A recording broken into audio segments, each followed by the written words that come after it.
একটা চা বানাও আমার জন্য, আদা দিও, এলাচি দিও, চিনি দিও সামান্য, একটা চা বানাও আমার জন্য। ঘুম থেকে উঠেই মোবাইল চালানো শুরু করছো, তোমাকে দেখে ছেলে কি শিখবে? আচ্ছা ঠিক আছে, এই যে ফোন রেখে দিলাম। আশেপাশের ভাবিদের দেখা বন্ধ করো, ছেলে তোমাকে দেখে কি শিখবে? 1 মিনিট। আচ্ছা বাবা, তুমি বলো এই পর্যন্ত তুমি আমাকে দেখে কি শিখছো? তোমাকে দেখে এটাই শিখেছি, জীবন আর দায়ী করে বিয়ে করবো না কোনোদিন।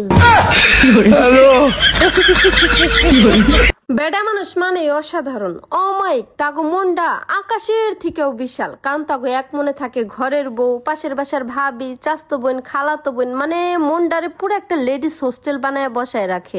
30টা রোজা, 30টা সেহরি, 30টা ইফতার, 30টা তারাবি। হে আল্লাহ, সকল মুসলমানদের পালন করার তৌফিক দান করুন, আমিন। ম্যাডাম, আপনার বয়স কত? এই তো 26 বছর।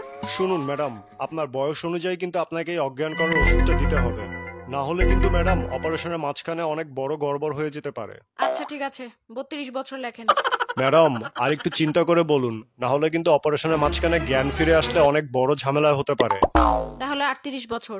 ম্যাডাম, বয়স অনুযায়ী সঠিক ডোজ না দিলে কিন্তু আপনার কিডনি ক্ষতিগ্রস্ত হতে পারে, সেই সাথে আপনি কোমায়ও চলে যেতে পারেন। ঠিক আছে 39। এরপরে আমার জান চলে গেলে আর 1 বছরও বাড়বে না।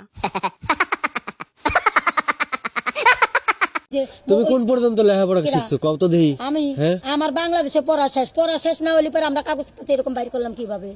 তুই তোর নাম বানান করতে পারিস?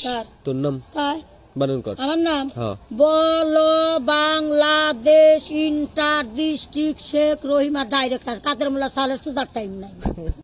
ইফতার করে সবাই ক্লান্ত হয়ে যায়, শুধু বাড়ির বউটা ছাড়া, কারণ ওইটা তো পরের মেয়ে।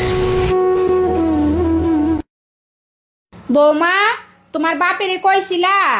কইছি আম্মা। কইছো তো, তা কবে দিব? হ্যাঁ, রোজা তো সব শেষ হয়ে যাইতেছে। আব্বাই কইছে দিয়া যাইব। শোনো, ইফতার যদি ইফতারের সময় না দেয় তাইলে হে দেওয়ার কোনো মজা নাই। পাশের বাড়ি সমীরের বউ দেখো, বাপের বাড়ি থেকে ইফতারি আইনা হারা গেরামে দিছে। তোমার বাপেরে কইও কিছু কিছু ক্ষেত্রে কিপটামে কমাইতে। মা, তোমরা কি ভুইলা গেছো? কি ভুলনের কথা করছে মা? আমার শ্বশুর বাড়িতে ইফতার পাঠানোর কথা। তোর বাপে টাকার জন্য কত মানুষের কাছে গেছে, কিন্তু কোনো হানে তো টাকা পাইতেছে না রে মা। যেমন কইরা হোক এইবার দাও, দরকার হইলে পরের বছর থেকে আর দিও না।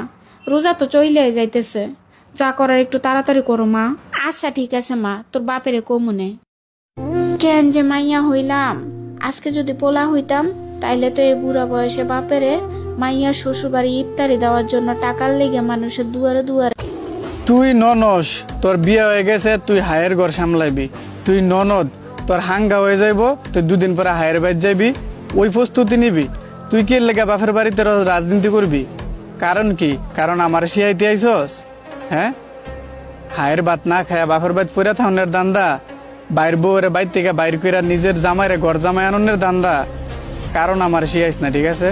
তোর বাইর বউর যদি ভালা নাও, ঠিক আছে, তোর বাইরে তোর বউ বাইর বউর লিয়ে বাইতে বাইরে যাবো গা, ঠিক আছে? এরপরেও কোনো পরের মেয়ের উপর অত্যাচার করিস না, কি কিছু বুঝছস? আর তোর মা বাপের লেগে যদি